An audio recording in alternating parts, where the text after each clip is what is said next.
Welcome to Story Tales. Please like this video and subscribe to Story Tales.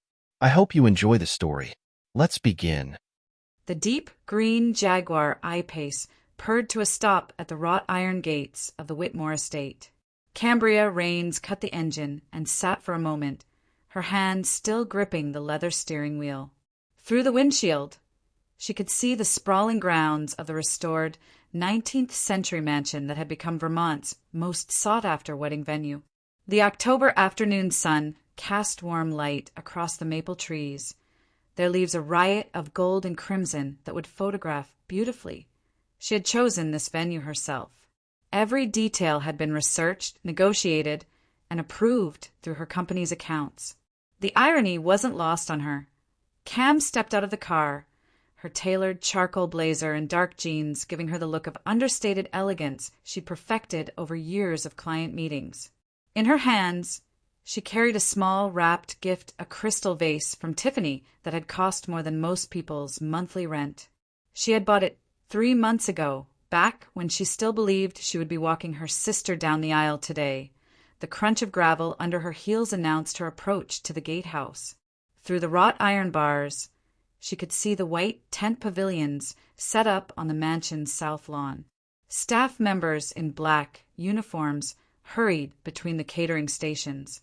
Everything looked perfect, just as she had specified in the contracts. Cambria, the voice stopped her cold. Her father emerged from behind the gatehouse, his silver hair perfectly styled and his navy suit pressed to perfection. Clark Rains had always carried himself like a man who expected the world to bend to his will. Today, that expectation extended to his eldest daughter. Dad. Cam's voice remained level, professional. She had learned long ago not to let emotion show when dealing with difficult clients, and her father had become the most difficult client of all. Her mother appeared beside him, elegant in a dove-gray dress that complemented her ash-blonde hair. Marianne Rains had the kind of refined beauty that had opened doors in Boston society for 30 years. Her smile was perfectly calibrated, warm enough to appear loving, cold enough to cut. "You weren't invited," Clark said, his tone carrying the same finality he used in boardrooms.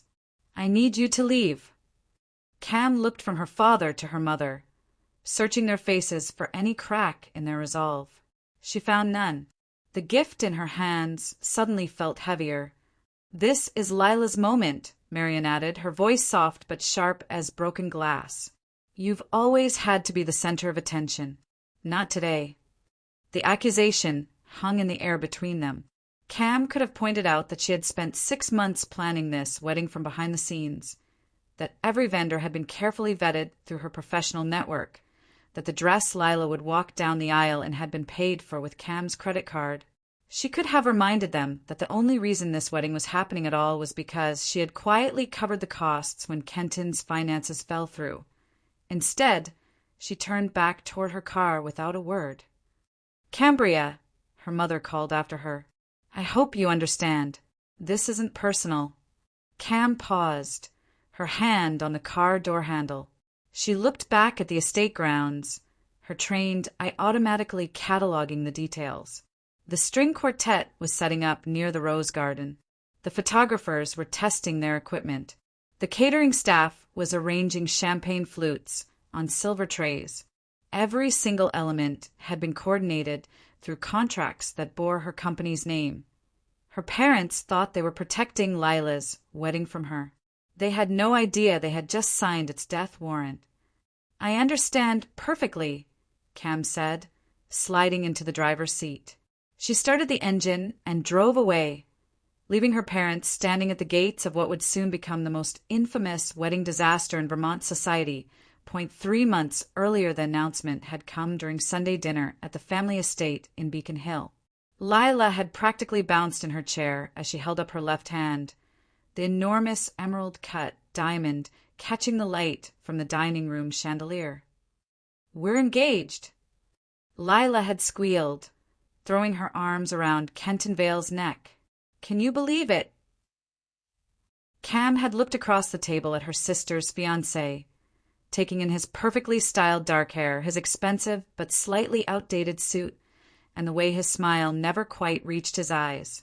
Kenton owned a luxury car dealership in Burlington, the kind of business that looked impressive on paper but lived and died by cash flow.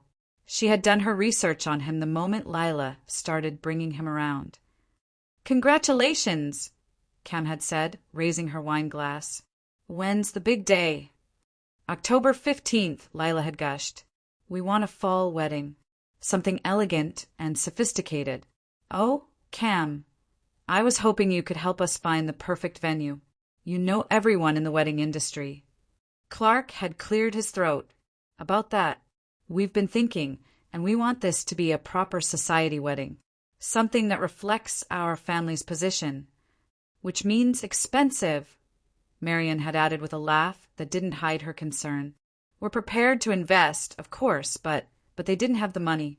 Cam had seen the signs for months, the subtle cost-cutting, the careful budgeting, the way her father's face tightened whenever large expenses came up. The recession had hit their investments harder than they'd admitted. "I could help," Cam had offered carefully. "My company works with vendors all the time.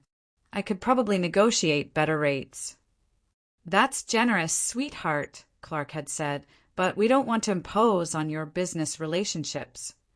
Kenton had shifted in his chair. "Actually, I might have a cash flow issue with the timing. The dealership is expanding, and most of my liquid assets are tied up in inventory right now." The admission had hung in the air like a confession. Cam had watched her parents exchange glances, seeing their dreams of a high-profile wedding slipping away. "What if we did it anonymously?" Cam had suggested. "I could set up the contracts through my corporate accounts, keep everything streamlined for payment purposes. You wouldn't have to worry about coordinating with multiple vendors, and I could use my business relationships to keep costs down." "You would do that for us?" Lila had asked, tears gathering in her eyes. "For you," Cam had said, meaning it. "Family takes care of family." 2 months earlier, the contracts had been surprisingly easy to arrange. Cam's company, Rains Events and Supply, had an impeccable reputation in the luxury market.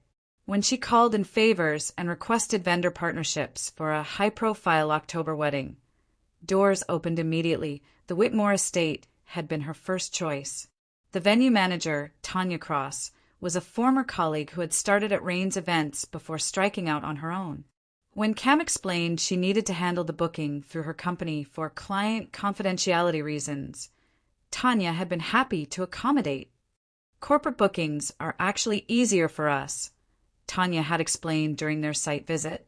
"Less emotional drama, more professional boundaries. Plus, your company's credit rating means we can skip the usual deposit requirements." The catering contract with Blackstone Culinary had been even simpler. They had worked with Cam for years and trusted her completely. When she explained that she needed all cancellation rights to remain with her company as the event coordinator, they had agreed without question. The florist, the photographer, the string quartet, the lighting company, every vendor had signed contracts that listed Rains Events and Supply as the primary client, with payment terms that required immediate cessation of services if the account was terminated. Cam had presented the arrangements to her family as efficient business practice. "This way, all the payments flow through one system," she had explained. "No confusion, no missed deadlines, no vendor conflicts." What she hadn't explained was that every single contract included a clause that gave her company, and only her company, the right to cancel services with immediate effect. 1 month earlier, the final dress fitting had been at Kleinfeld in Boston. Lila had looked radiant in the custom gown, a classic A-line with French lace and pearl buttons that had cost $12,000. Cam had written the check without flinching. "You look perfect," Cam had said, helping Lila adjust the cathedral-length veil. "Kenton won't know what hit him." "I can't believe this is really happening," Lila had whispered, staring at herself in the three-way mirror. "Sometimes I feel like I'm living in a fairy tale." "You deserve every bit of it," Cam had replied, and she had meant it. Lila had always been the sweet one, the people-pleaser, the daughter who never caused waves. If anyone deserved a perfect wedding, it was her sister. "There's just one thing," Lila had said hesitantly. "Mom and Dad they think maybe you shouldn't be in the wedding party." Cam had frozen, her hand still adjusting the veil. "What do you mean?" "They say it might be awkward. Because you're older and not married, and some of their friends might make comments. They think it would be better if you just attended as a guest." The words had hit Cam like a physical blow, but she had kept her expression neutral. "And what do you think?" Lila had looked away from the mirror, unable to meet Cam's eyes in the reflection. I think maybe they're right. This is my day, and I don't want anything to complicate it." Cam had finished adjusting the veil in silence, her hand steady despite the rage building in her chest. "Of course," she had said finally. "Whatever you think is best." 2 weeks earlier, the final blow had come in the form of a formal wedding invitation that arrived at Cam's apartment. Her name had been notably absent from the envelope that had been addressed simply to Ms. Cambria Rains, no +1, no special family acknowledgement. She had opened it at her kitchen island, reading the elegant script that announced the union of Lila Marie Rains and Kenton James Vale. At the bottom, in smaller text, it noted that the reception would be by invitation only with limited seating. Her phone had rung that evening. Marianne's voice had been carefully neutral. "I hope you received the invitation." "I did. We wanted to explain about the seating situation. The venue has capacity limitations, and with Kenton's business associates and our social obligations, you're not inviting me," Cam had said flatly. "It's not that simple. This is a very important event for our family's reputation. There will be photographers, society reporters. We need everything to be perfect, and I would ruin that perfection." "Don't be dramatic, Cambria. You're successful and accomplished, but you're also intense.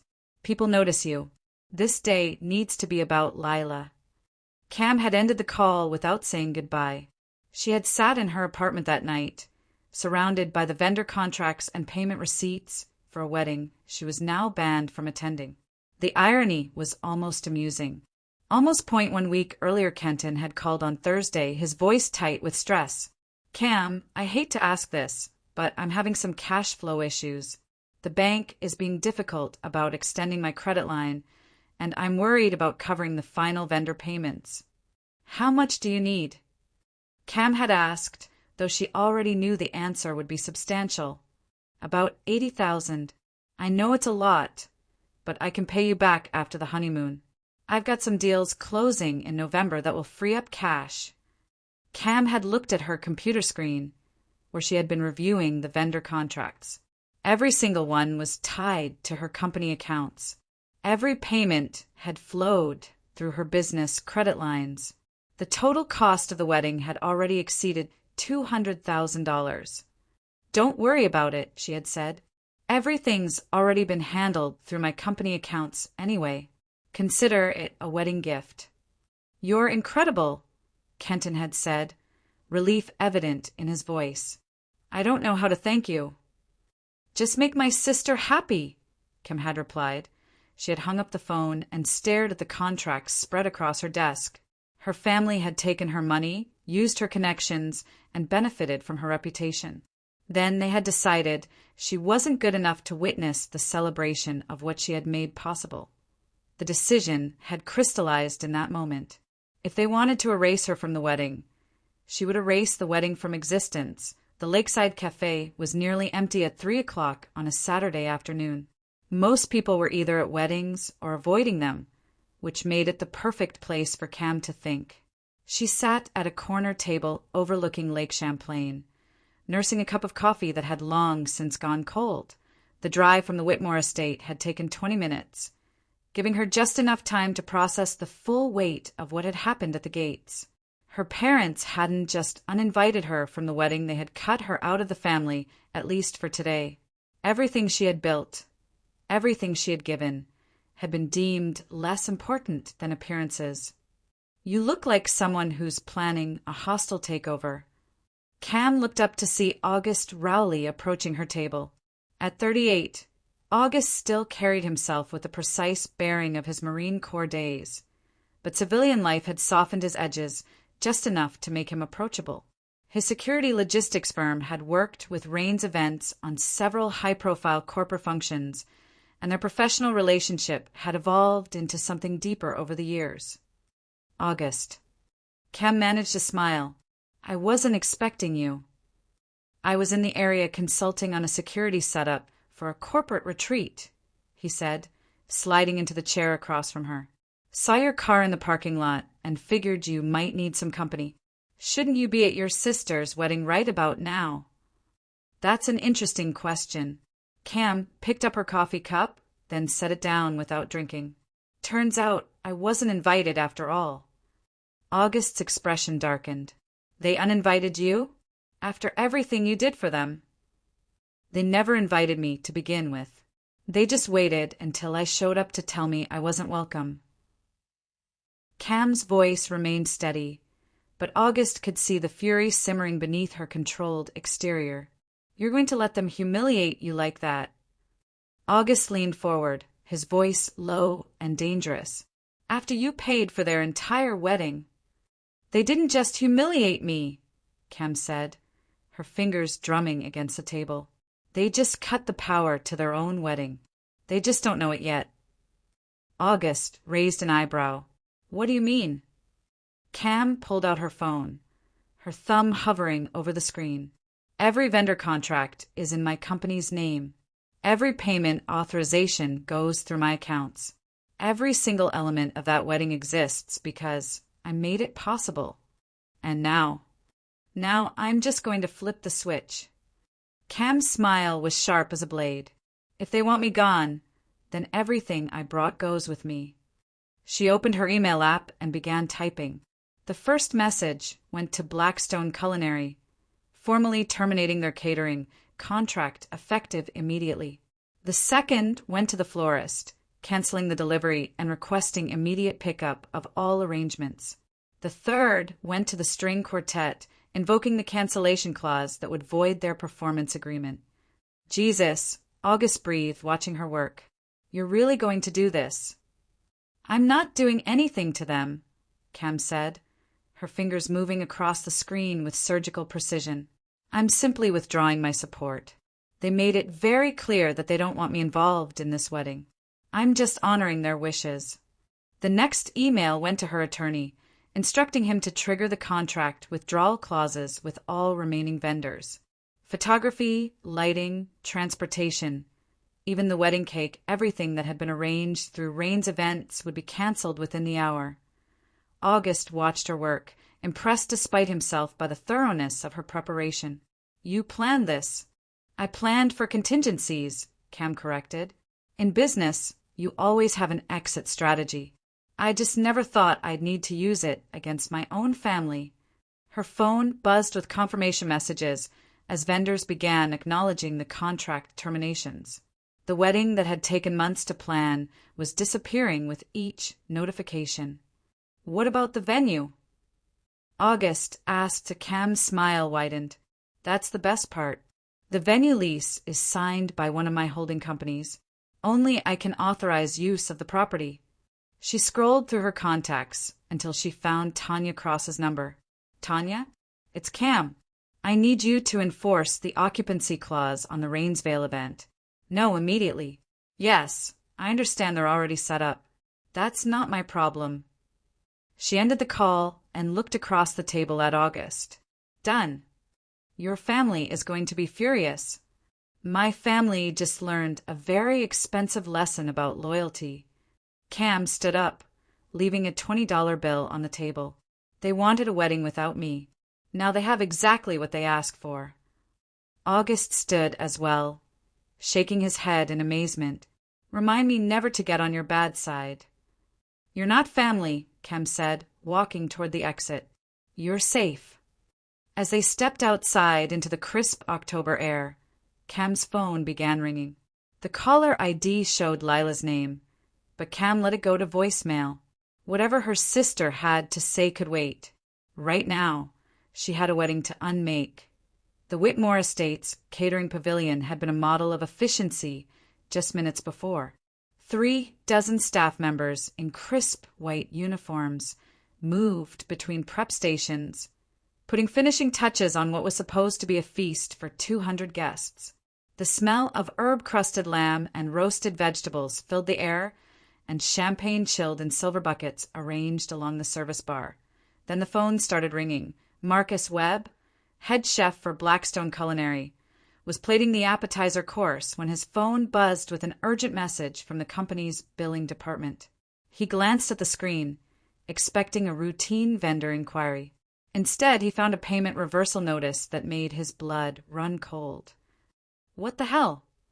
Marcus set down his pastry bag and opened the full message. Contract termination. Effective immediately. All services suspended. His sous chef, Andrea, looked up from her station. What's wrong? Pack it up, Marcus said, his voice cutting through the kitchen noise. All of it. We're leaving. What do you mean leaving? The ceremony starts in 2 hours. Marcus held up his phone, showing her the official termination notice. The client just canceled the contract. Company policy says we stop work immediately when payment authorization is revoked. Andrea stared at him in disbelief. But the food is already prepared. The guests are arriving. Not our problem. Marcus was already untying his apron. Get everyone to start packing. Hot food goes in the thermal containers, cold items back on ice. We're not serving a single bite without a valid contract. The kitchen erupted in controlled chaos as 30 staff members began the process of packing up an entire wedding feast. Serving platters were wrapped and loaded into transport containers. The champagne went back into delivery cases. Even the elaborate wedding cake, a 4-tiered masterpiece decorated with sugar flowers, was carefully boxed for transport. Outside the catering pavilion, guests were beginning to arrive for the 4 o'clock ceremony. They wandered the grounds in their finest attire, admiring the October foliage and commenting on the elegant decorations.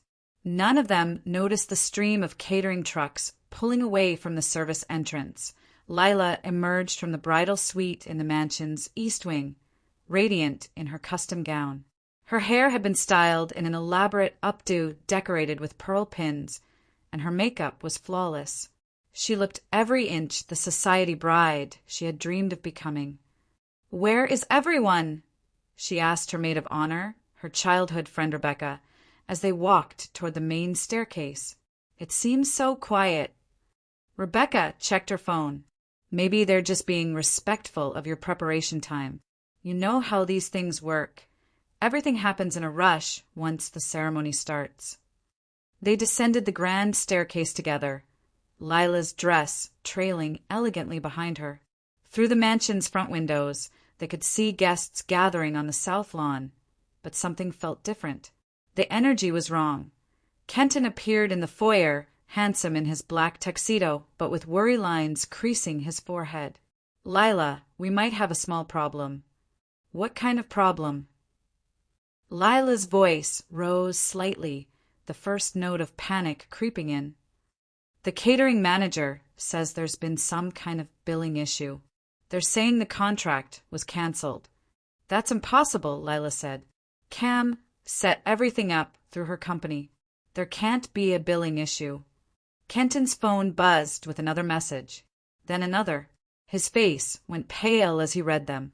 "The florist is here to pick up the arrangements. They're saying their contract was terminated too." Rebecca stepped forward, reading over Kenton's shoulder. "What does that mean? How can they terminate a contract on the day of the wedding?" "I don't know," Kenton said, but his voice carried the weight of growing understanding. "But I think we need to call Cam." Lila pulled out her phone and dialed her sister's number. It went straight to voicemail. She tried again with the same result. "She's not answering." Outside, the situation was deteriorating rapidly. The florist's crew was systematically removing every arrangement from the ceremony space. The elaborate altar decorations disappeared first, followed by the aisle arrangements and the cocktail hour centerpieces. Guests watched in confusion as workers loaded cart after cart of flowers into delivery trucks. "Excuse me," called out Janet Morrison, one of Marianne's closest friends. "What's happening with the flowers?" The lead florist, a woman in her 50s who had been in the business for 20 years, looked uncomfortable but professional. "I'm sorry, ma'am, but we've received a contract cancellation from our client. We're required to remove all materials immediately." "But this is a wedding," Janet protested. "You can't just take the flowers." "I don't make the rules, ma'am. The client has cancellation rights and they've exercised them." Similar scenes were playing out across the estate. The string quartet, halfway through their setup near the rose garden, received their termination notice and began packing their instruments. The photographer, who had been capturing pre-ceremony moments, got a call from his agency instructing him to cease work immediately. Clark Rains stood in the center of the chaos, his phone pressed to his ear as he tried to reach anyone who could explain what was happening. "This is Clark Rains calling about the Rainsvale wedding. We need to speak to someone in management immediately." Marian hurried over to him, her composure finally beginning to crack. "What are they telling you?" "They're saying all the contracts were terminated by the primary client. They're saying they can't provide services without payment authorization. But we're the clients. This is our daughter's wedding." Clark ended his call and looked at his wife with dawning realization. "No, we're not the clients. Cambria's company is the client. All the contracts are in her name." The words hung between them like an accusation. Around them, the wedding they had planned for months was disappearing vendor by vendor, service by service. Guests clustered in small groups, phones out, some already calling their drivers to arrange early departures. Lila appeared at their side, tears threatening to ruin her perfect makeup. "Dad, what's happening? Why is everyone leaving?" Clark looked at his younger daughter, seeing the confusion and growing panic in her eyes. "Sweetheart, I think we need to find your sister." Tanya Cross had managed high-end events for 15 years, but she had never been asked to shut down a wedding in progress. She stood in her office overlooking the estate grounds, watching the controlled chaos unfold below as vendors packed up their services. Her phone had been ringing nonstop for the past hour. The call from Cam had been brief and professional. "I need you to enforce the occupancy clause on the Rainsvale event," Cam had said. "The contract is being terminated, and I'm revoking authorization for use of the property." Tanya had pulled up the contract on her computer, her heart sinking as she read the terms she had agreed to months earlier. The lease was crystal clear. Only the client of record could authorize use of the Whitmore estate for events. Rains Events and Supply was listed as the sole client, with Cambria Rains as the authorized representative. "But the wedding is already in progress," Tanya had protested. "There are 200 guests on the property."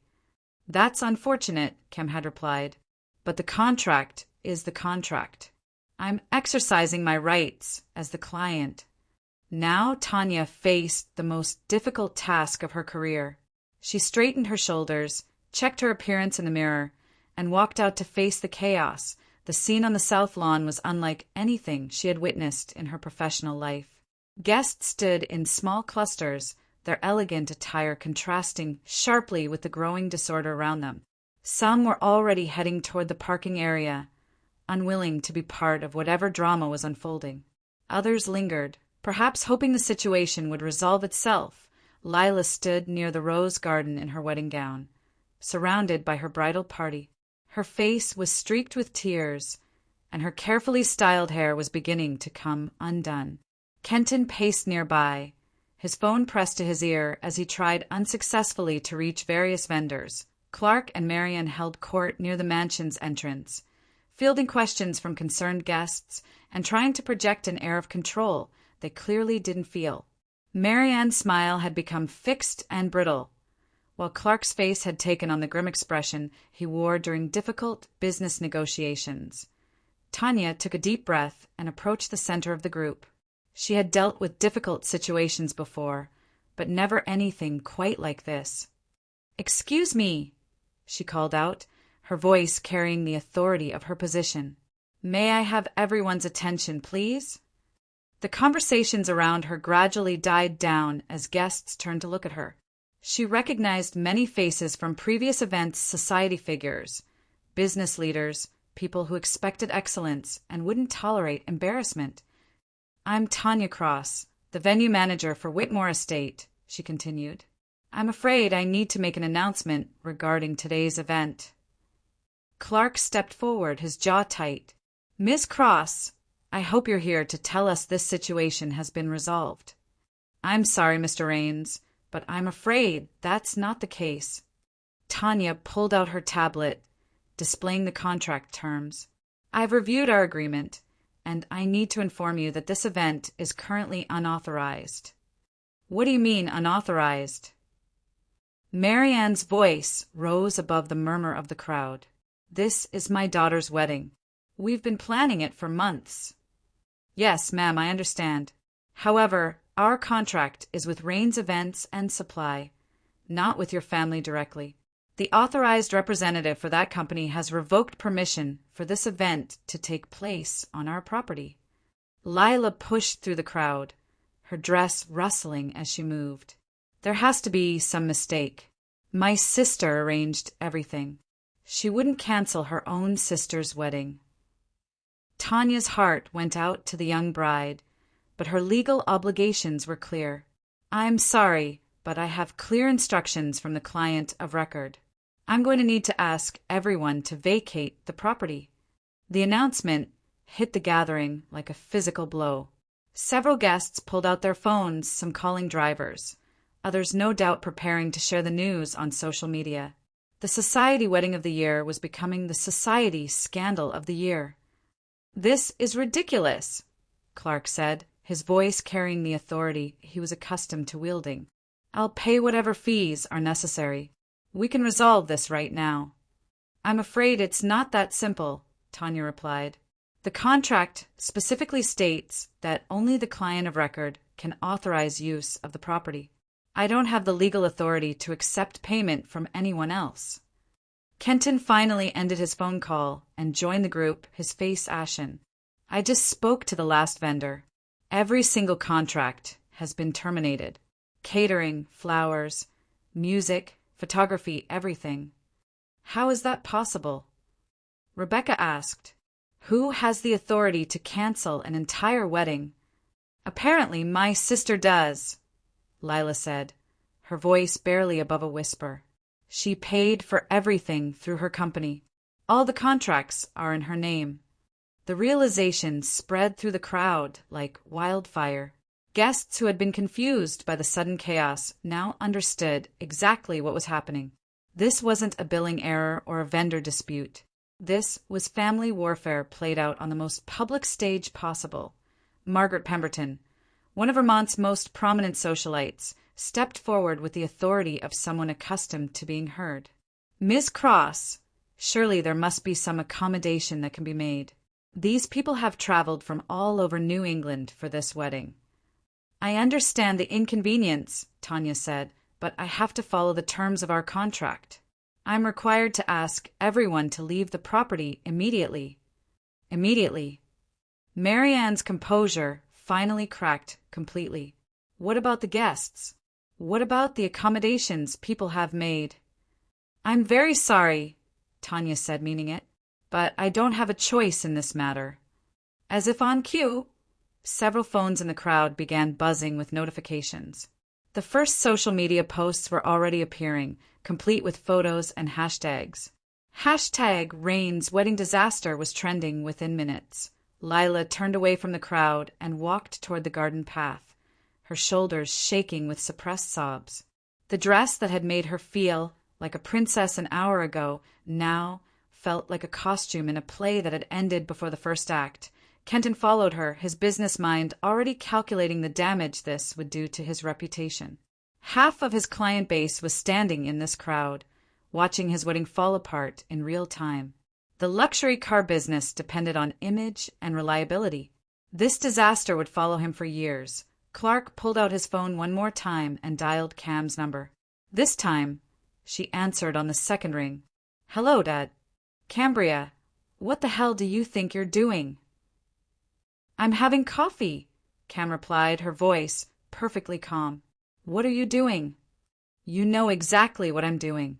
I'm standing in the middle of your sister's ruined wedding, trying to explain to 200 guests why there's no food, no flowers, and no venue." "That does sound like a difficult situation," Cam said. "Have you considered that maybe you should have invited the person who paid for the wedding?"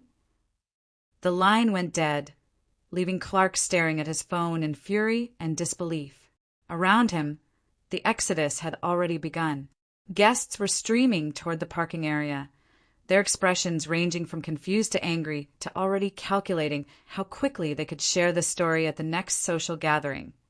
Tanya watched the scene unfold with professional detachment tinged with personal sympathy. She had seen bridezilless and difficult mothers of the bride, but she had never seen anything quite like this level of calculated destruction. As the last of the guests departed, she walked over to where Lila sat on a stone bench, still in her wedding gown, but now looking more like a character from a Gothic novel than a blushing bride. "I'm sorry," Tanya said quietly. "For what it's worth, this isn't how anyone wanted this to end." Lila looked up at her with red-rimmed eyes. "Do you know my sister?" "We've worked together professionally. She's very good at what she does."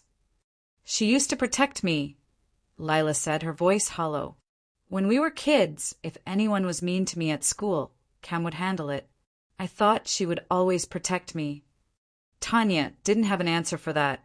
She had seen enough family dynamics in the wedding business to know that money and pride could turn even the closest relationships toxic. But she had never seen it happen quite this spectacularly. "The venue will be available if you want to try again," Tanya offered. "Maybe once things settle down with your family." Lila laughed, but there was no humor in it. "I don't think this is the kind of thing families settle down from." As the sun began to set over the Vermont hills, the Whitmore estate returned to its usual quiet elegance. The only evidence of the day's disaster was the tired tracks in the gravel and a few scattered rose petals that the florist's crew had missed. The wedding was over before it had really begun, and everyone involved knew their lives had just changed forever. Clark Rains had built his reputation on maintaining composure under pressure, but as he drove through the gates of the Whitmore estate for the second time that day, his control was hanging by a thread. The humiliation of explaining the wedding's collapse to 200 confused guests had been replaced by a cold fury that burned in his chest like acid. He spotted Cam's Jaguar immediately, parked in the same spot where she had been turned away hours earlier.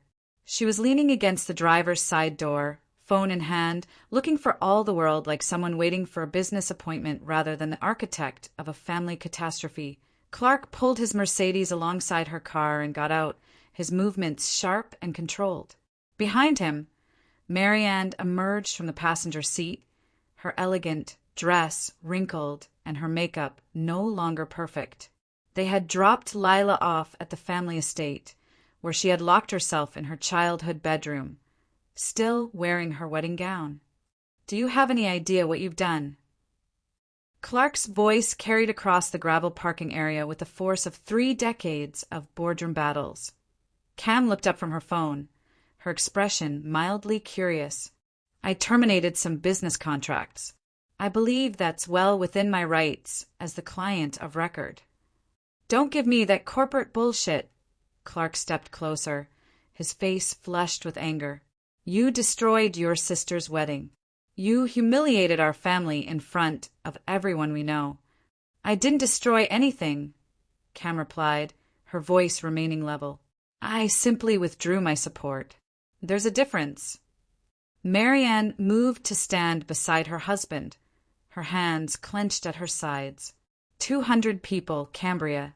200 people who watched our family fall apart because you couldn't handle not being the center of attention. Cam's laugh was sharp and humorless. "The center of attention? I was told to stay away. I honored that request." "You know that's not what we meant," Marianne said. "We just wanted one day to be about Lila."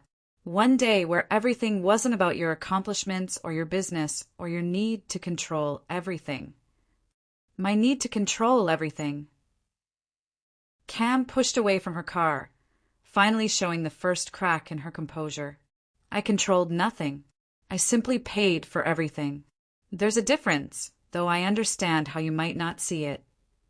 Clark stepped forward, pointing an accusatory finger at his daughter. We never asked you to pay for the wedding. You volunteered. Because you couldn't afford it, Cam shot back. Because Kenton's dealership is barely solvent and your investment portfolio took a hit you're too proud to admit. I offered to help because I thought family mattered. Family does matter, Marianne said, tears threatening to spill over. That's why what you did today is so unforgivable. Unforgivable. Cam's voice rose for the first time. I was banned from my own sister's wedding. A wedding that exists only because I made it possible. And I'm the one who's unforgivable. You're being dramatic, Clark said. We explained the situation. The guest list was limited and… Stop. Cam held up her hand. Just stop. We all know this had nothing to do with guest lists or venue capacity. This was about shame. You were ashamed of your unmarried, 36-year-old daughter who runs a business instead of producing grandchildren. Marianne's face crumpled. That's not true. Isn't it? When did you stop introducing me as your daughter who owns a successful company and start introducing me as your daughter who hasn't found the right person yet? When did my success become something to manage instead of something to celebrate? The questions hung in the air between them, and for a moment, none of them spoke. In the distance, the estate's groundskeepers were cleaning up the remnants of the failed ceremony, their work a visible reminder of the day's destruction. Even if that were true, Clark said finally, what you did today was nuclear. You didn't just hurt us. You destroyed Lila's wedding day. She'll never get that back. Lila made her choice, Cam said, her voice cold again. She chose to exclude me from the most important day of her life. She chose to take my money, but not my presence. She chose to let you convince her that I was an embarrassment to be managed. She's 29 years old, Marianne protested. She was scared and overwhelmed, and we were trying to protect her. From what? From me. Cam laughed bitterly. I'm her sister. I've protected her since the day she was born. I taught her to drive. I helped her through college. I was there for every heartbreak and every triumph. But somehow, I was the threat to her wedding day. You're our daughter, too, Clark said, his voice carrying a note of desperation. We love you, Cambria, but you have to understand. No. Cam's voice cut through his words like a blade. I don't have to understand anything. You made your position very clear today. You told me to leave, so I left. You told me I wasn't welcome, so I became unwelcome. Everything I paid for is gone, just like you told me to be. She opened her car door, then paused and looked back at them. You want to know what's unforgivable? It's not that you uninvited me from the wedding. It's that you took my money and my connections and my reputation, and then you treated me like I was the problem. Cambria, please, Marianne stepped forward, reaching out as if to touch her daughter's arm. We can fix this. We can have another ceremony, a smaller one. You can be part of it. Cam looked at her mother's outstretched hand, then back at her face. Fix it? Mother, you don't understand. This isn't broken. This is exactly what you asked for. No me, no wedding. You got exactly what you wanted. That's not what we wanted, Clark said, but his voice lacked conviction. Isn't it? Cam slid into the driver's seat. You wanted a wedding without the complications I bring. You wanted to celebrate Lila without having to acknowledge who made it possible. You wanted the fairy tale without the reality of who paid for it. She started the engine, the purr of the Jaguar's motor filling the space between them. This isn't over, Clark said, leaning down to speak through the open window. You're still our daughter. Lila is still your sister. We're still a family. Cam looked at him through the glass, her eyes flat and emotionless. Are we? Because family supports each other. Family stands together. Family doesn't erase each other when it's convenient. What does that mean? Marian asked, though her voice suggested she was afraid of the answer. It means you made a choice today, Cam said, putting the car in gear. You chose appearances over loyalty. You chose comfort over truth. You chose to treat me like a vendor instead of a sister. She rolled down the window, just enough to deliver her final words. Vendors can be dismissed when their services are no longer needed. Sisters can't. You taught me that today. The Jaguar pulled away, leaving Clark and Marianne standing in the gravel parking lot as the sun set behind them. In the distance, the Whitmore estate stood empty and elegant, a perfect venue waiting for its next celebration. But for the Rains family, the celebrations were over. The story broke on social media before the last guests had even reached their cars. #Rains wedding disaster began, trending on Instagram within the hour, accompanied by photos and videos that captured every moment of the collapse. By Sunday morning, the society pages of 3 different newspapers had picked up the story, each adding their own speculation about the family drama behind the catastrophe. Margaret Pemberton, whose influence in Vermont society was matched only by her enthusiasm for gossip, had live-streamed parts of the venue evacuation on her Instagram account. Her followers, a mix of socialites, business leaders, and gossip enthusiasts, had watched in real time as a luxury wedding imploded. I've never seen anything like it, Margaret confided to her followers during a Sunday morning coffee chat that she broadcast from her Beacon Hill mansion. The bride was in tears, the groom looked like he wanted to disappear, and the parents were trying to maintain dignity while their world fell apart around them. The comments on her posts were brutal in their speculation. Some blamed Cam for being petty and vindictive. Others suggested the family had brought it on themselves by treating her poorly. Most were simply fascinated by the spectacle of a prominent family's private drama playing out in such a public way. Kenton's luxury car dealership began feeling the impact by Monday morning. 3 high-profile clients called to cancel appointments, citing schedule conflicts that everyone understood were really reputation concerns. The luxury car business was built on image and reliability, and Kenton's name was now associated with chaos and family drama. Mr. Vale, his sales manager, David, approached his office with obvious reluctance. We need to talk about the Morton account. Kenton looked up from his computer, where he had been monitoring the online coverage of the wedding disaster. What about it? They're withdrawing their order for the fleet vehicles. 6 cars, total value of $400,000. They're saying they want to reassess their vendor relationships. Kenton closed his laptop and leaned back in his chair. How many is that today? 3 cancellations, 2 postponements, and Mrs. Blackwood wants to schedule a meeting to discuss concerns about our business stability. Fuck. Kenton rubbed his face with both hands. How bad is it? Bad, David said honestly. The wedding video is everywhere. People are asking questions about your finances, your family connections, your judgment. In this business, perception is everything. Kenton nodded grimly. He had built his dealership on relationships and reputation. Now both were in ruins, destroyed by 30 seconds of social media footage showing him standing helplessly while his wedding disintegrated around him. What do we do? David asked. We ride it out, Kenton said, though his voice lacked conviction. People have short memories. Something else will come along to distract them. But even as he said it, Kenton knew the damage was deeper than distraction could heal.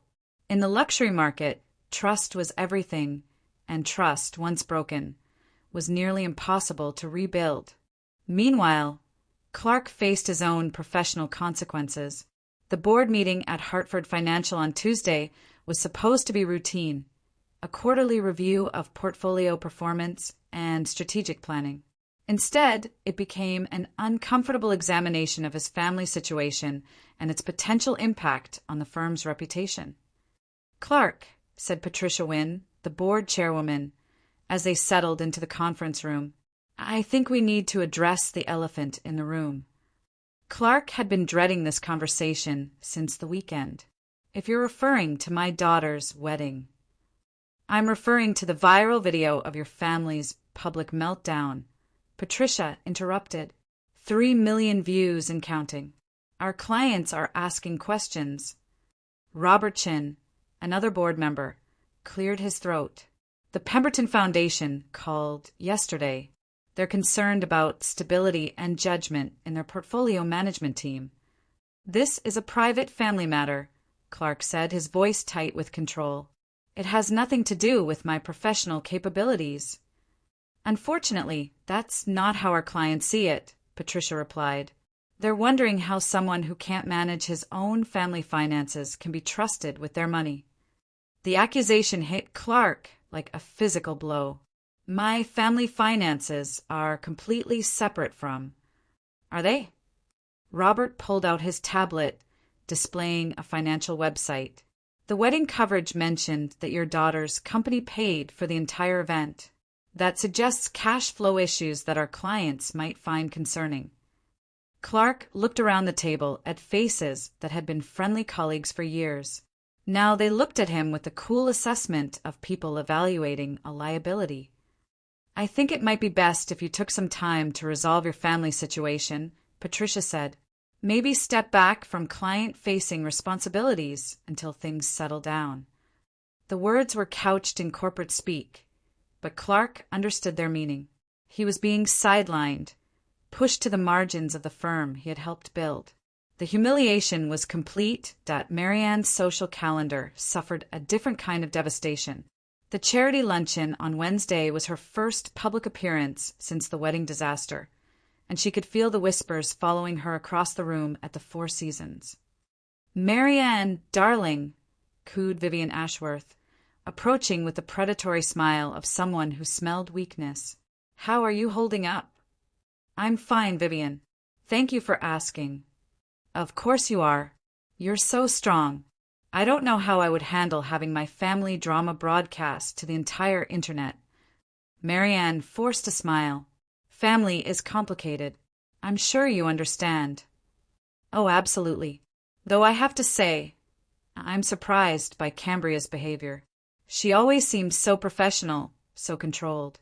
To do something so public, so vindictive, well, it makes one wonder what really happened between you." The conversation continued in this vein for 20 minutes, each question designed to extract more information while maintaining a veneer of concern. Marianne found herself defending choices she wasn't even sure she believed in, explaining decisions that had seemed reasonable at the time but now felt petty and small. By the time she escaped to the ladies' room, her composure was hanging by a thread. She stared at herself in the mirror, seeing a woman who had aged years in a single weekend. Her phone buzzed with a text from her sister in California. "Saw the news. Call me." Then another from her college roommate. "Are you okay?" The videos are everywhere. And finally one from her own mother. "What have you done to that family?" Marianne turned off her phone and sat in the ladies' room stall, finally allowing herself the tears she had been holding back since Saturday. The wedding was supposed to have been a triumph, a celebration of their family's success and social standing. Instead, it had become a cautionary tale about pride and loyalty that would follow them for years. Outside the stall, she could hear other women entering the restroom, their voices low and conspiratorial. "Did you see her at the luncheon? She looks awful." "I heard the daughter, who canceled the wedding, is completely ruthless in business. Apparently she's planning some kind of revenge." "Revenge? What could she possibly do? She already destroyed the wedding." "I don't know, but if I were them, I'd be worried. Someone with that much money and that much anger? That's a dangerous combination." Marianne closed her eyes and tried to block out the voices, but the words echoed in her mind. What could Cam possibly do that she hadn't already done? How much worse could this possibly get? She was about to find out. The foreclosure notice appeared in the Burlington Free Press on Thursday morning. buried in the legal notices section where only lawyers and debt collectors typically looked. But in a week, when anything connected to the Rains family was news, someone noticed that Kenton's luxury car dealership was being foreclosed on by the bank, effective in 30 days. The notice listed outstanding debts that exceeded the business's assets, painting a picture of financial instability that had been hidden behind a facade of success. What the notice didn't mention was that the anonymous LLC that had purchased the debt from the bank was controlled by a holding company owned by Cambria Rains. Cam sat in her Boston office, reviewing the acquisition paperwork with her attorney. The purchase had been surprisingly straightforward. Once, she had offered to pay 20 cents above market value for Kenton's distressed debt. Banks were always happy to offload problematic loans, especially when the buyer had sterling credit and cash to close immediately. The foreclosure process will take about 60 days, her attorney, James Morrison, explained. After that, you'll own the property and all associated assets, the business, inventory, the real estate, everything. And the current owner's options limited. He can try to refinance, but given his current financial situation and the recent publicity, I doubt any bank will touch him. He could try to find a private investor, but again, the circumstances work against him. Cam nodded, turning to look out her office window at the Boston skyline. She had built her business by understanding leverage, knowing when to apply pressure and when to offer solutions. Right now, she held all the leverage. Her phone rang, displaying Kenton's number. She let it ring 3 times before answering. Kenton. Cam, thank God. I've been trying to reach you for days. We need to talk. About what? About the foreclosure notice. About my business. About what happened at the wedding. His voice carried a note of desperation that she found oddly satisfying. I'm not sure what the foreclosure of your business has to do with me, Cam said, her tone professionally neutral. Don't play games. I know you bought the debt. My banker told me someone paid above market rate to acquire my loan, and there's only one person with both the means and the motivation to do that. Cam smiled, appreciating his directness. That's quite an accusation. Do you have proof? I have a brain, and I know you well enough to recognize your style. This is exactly the kind of move you'd make. If hypothetically someone had acquired your debt, what would you want to discuss? Kenton was quiet for a moment, recognizing the negotiation that was beginning. I want to know what it would take to make this right. The wedding, the family situation, all of it. That's an interesting question. What do you think it would take? I don't know. Money? A public apology? Whatever you want, we can work it out. Cam leaned back in her chair, considering. What I want is very simple, Kenton. I want acknowledgement. I want my family to admit that they treated me poorly, that they used my resources while treating me like an embarrassment. Done. I'll talk to Clark and Marianne. I'll make them understand. Will you? Because my experience suggests that my parents are very good at justifying their behavior, even when it's indefensible. They're scared, Cam. The social fallout has been brutal. Clark's being pushed out at his firm. Marianne can't show her face at any of her usual events, and Lila hasn't left her room since Saturday. The last piece of information gave Cam pause.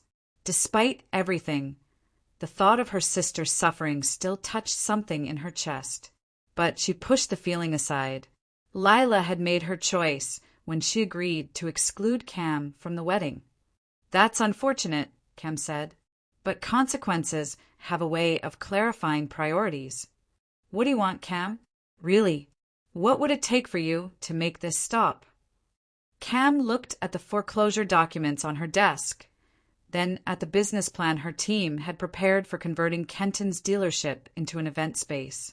The location was perfect, visible from the highway, easily accessible, with enough space for large gatherings. It would compete directly with the venues that had previously been the exclusive domain of Vermont's social elite. I want you to understand something, Kenton. This isn't about money. This isn't about business. This is about respect. My family decided that I was useful for my checkbook, but not worthy of their celebration. They made that decision publicly, in front of everyone who matters in their social circle. I understand that. Do you? Because if you understood, you would have spoken up when they decided to exclude me. You would have recognized that the person paying for your wedding deserved a seat at the table.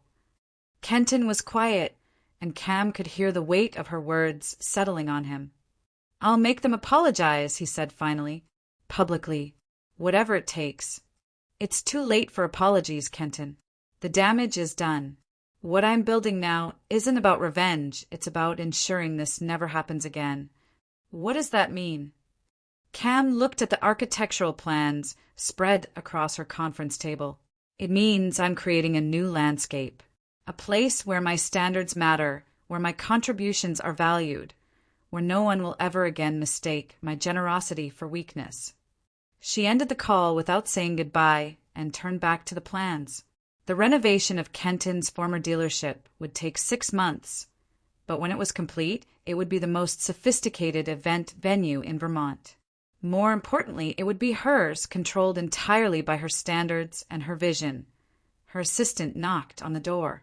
Ms. Rains? The caterer is here for the planning meeting. Send them in.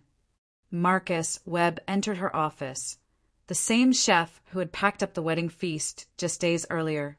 His expression was professionally neutral, but she could see the curiosity in his eyes. Marcus, thank you for coming. Ms. Rains, I have to say, this is an interesting development. I imagine it is. I hope there are no hard feelings about the contract termination. Marcus smiled slightly. In this business, contracts get terminated. It's not personal, though I admit the timing was dramatic. I'm planning to open a new venue, Cam said, getting directly to business. High-end events, corporate functions, social gatherings.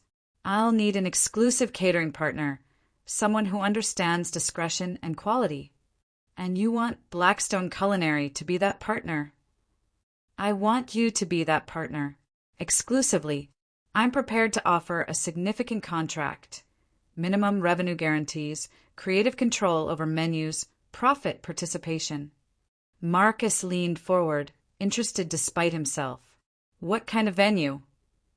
Cam turned her laptop around, showing him the architectural renderings. 20,000 square feet of event space, full commercial kitchen, outdoor pavilions, parking for 300 cars. Located where Kenton Vale's dealership currently sits. You're buying out your sister's fiancé's business. I'm acquiring a distressed asset and repurposing it for better use. Marcus studied the plans, his chef's eye automatically evaluating the kitchen's specifications and service flow. This is impressive. Professional-grade equipment, multiple prep stations, wine storage. This isn't a hobby venture. No, it's not.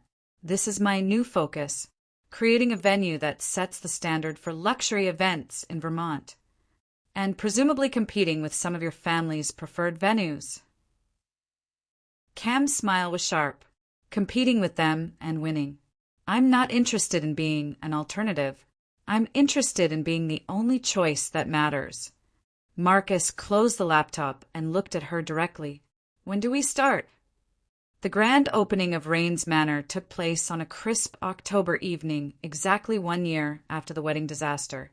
The venue, built in the shell of Kenton's former dealership, bore no resemblance to its previous incarnation. Soaring ceilings, crystal chandeliers, and floor-to-ceiling windows created an atmosphere of modern elegance that immediately established it as Vermont's premier event destination point. 250 guests filled the main ballroom for Cam's company's annual gala, a guest list that read like a who's who of New England society and business. Everyone who mattered was there, drawn by curiosity about Cam's new venture and the promise of an evening that would set new standards for luxury entertaining. Cam moved through the crowd in a midnight blue gown that had been featured in Vogue's power dressing issue, graciously accepting congratulations and fielding questions about the venue's booking calendar.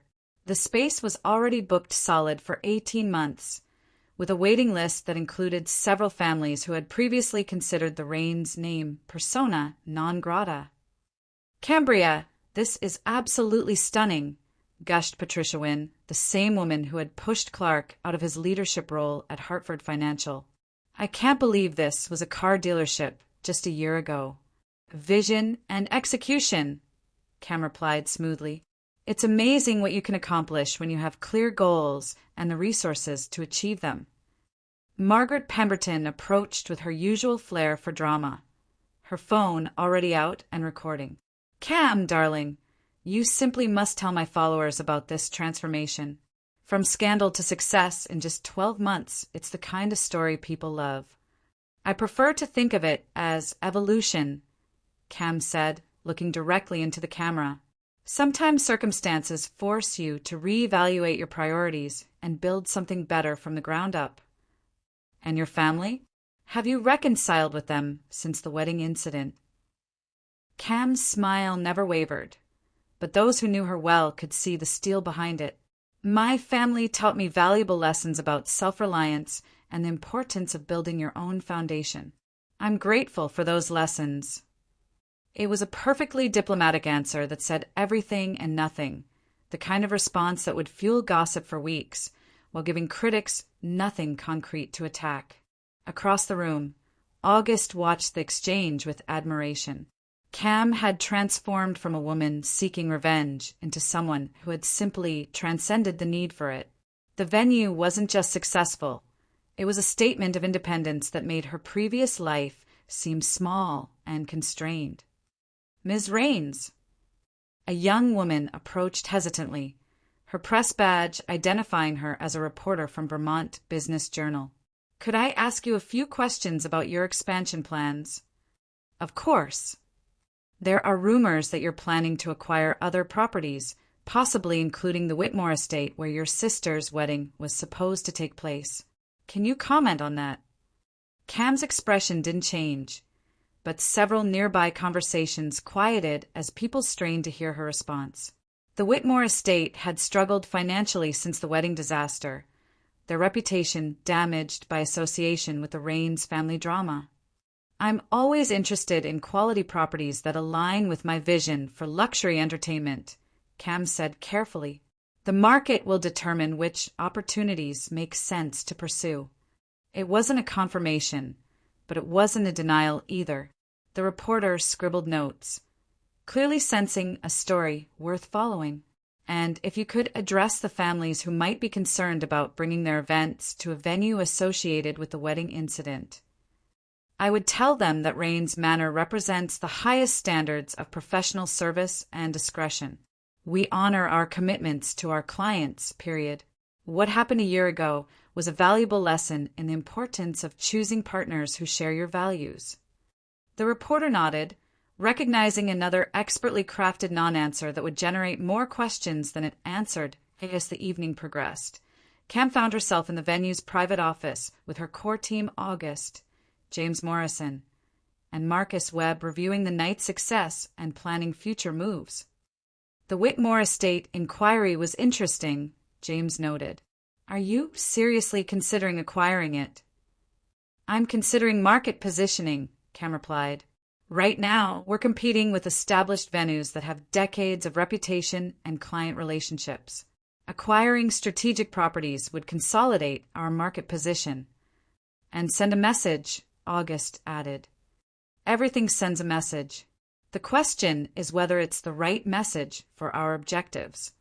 Marcus looked up from his tablet, where he was reviewing the evening's service metrics. "From a business perspective, the Whitmore acquisition would give us a monopoly on high-end wedding venues in central Vermont.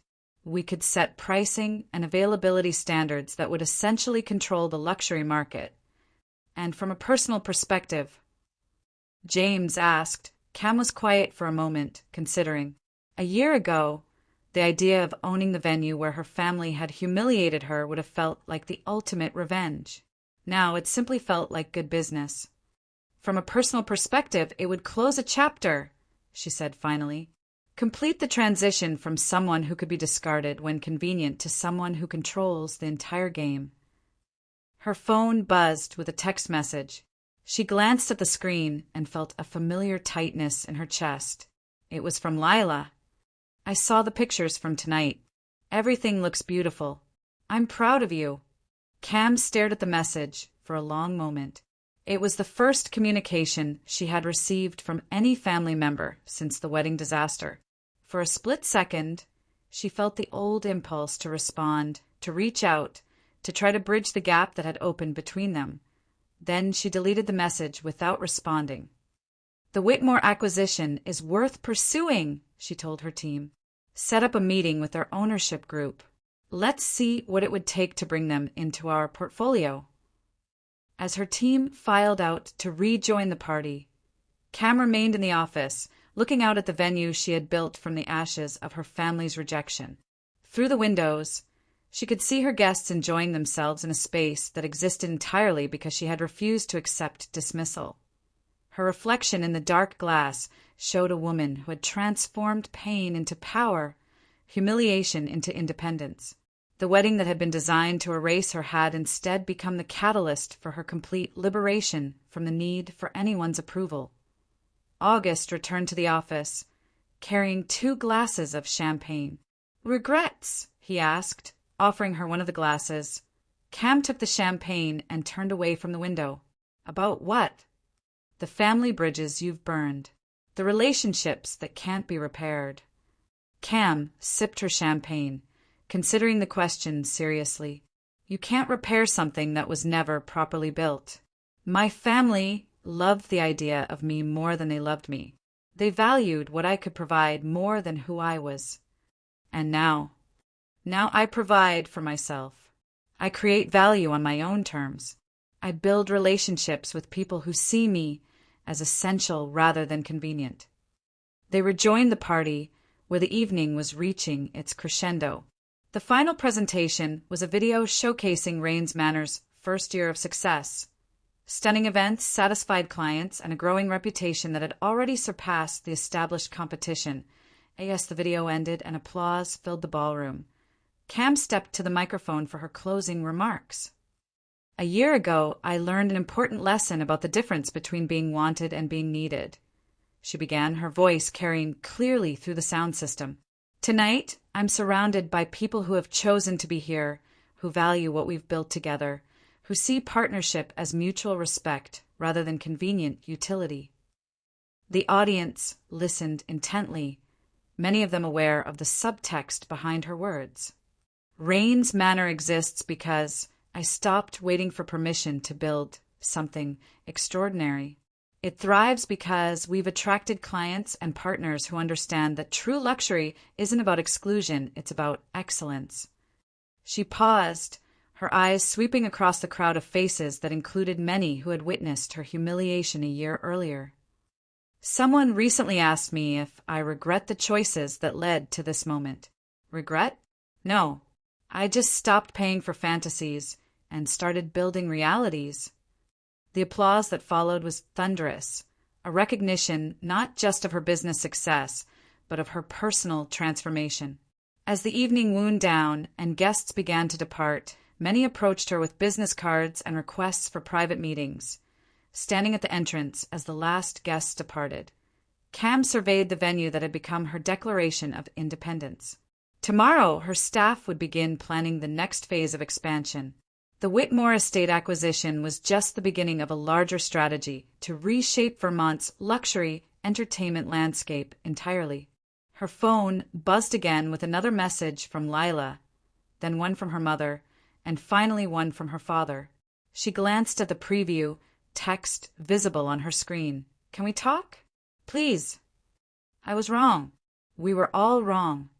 Cambria, we need to find a way forward." Cam turned off her phone without reading the full messages and walked through her venue one final time, turning off lights and checking security systems.